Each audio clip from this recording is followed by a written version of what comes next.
Hyderabad hitech సిటీలోని Medicover hospitals వైద్యులు అరుదైన వైద్య మైలురాయిని సాధించారు. ప్రమాదకరమైన డ్యూడెనల్ క్యాన్సర్తో బాధపడుతున్న 57 ఏళ్ల రోగికి రోబోటిక్ వేపల్ శస్త్రచికిత్సను విజయవంతంగా నిర్వహించారు.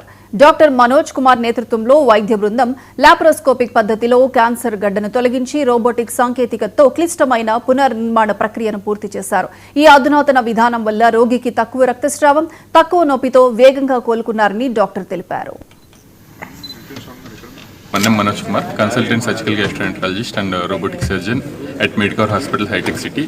ఇవాళ మేము చేసిన ఒక రేర్ కేసు గురించి చెప్పడానికి గేదర్ అయ్యాము.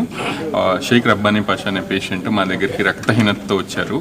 ఆ ఎండోస్కోపీ కొలనోస్కోపీ ఎవాల్యుయేషన్లో డ్యూడినల్ సెకండ్ పార్ట్లో క్యాన్సర్ ఉన్నట్టు గుర్తించాము.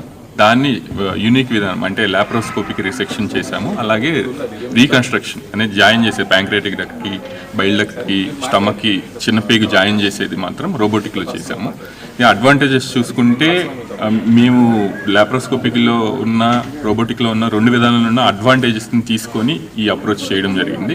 డిసడ్వాంటేజెస్ అంటే లాప్రోస్కోపీలో అనాస్టమోస్ కష్టం కాబట్టి రోబోటిక్ యూజ్ చేసాం. ప్లస్ రీసెక్షన్ అనేది కొంచెం రోబోటిక్లో కష్టం కాబట్టి దానికి లాప్రోస్కోపిక్ విధానాన్ని యూజ్ చేసాం. దీన్ని హైబ్రిడ్ అప్రోచ్ అంటాం. Hybrid combined laparoscopic and robotic surgery.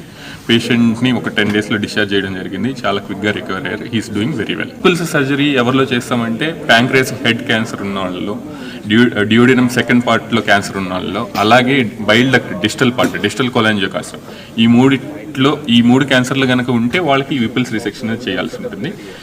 ఈ పేషెంట్లో స్పెసిఫిక్గా డ్యూడినం సెకండ్ పార్ట్లో క్యాన్సర్ ఉంది. దానివల్ల రక్తహీనత వచ్చింది. అలాగా మా దగ్గరికి రావడం జరిగింది. మనోజ్ కుమార్, కన్సల్ట్.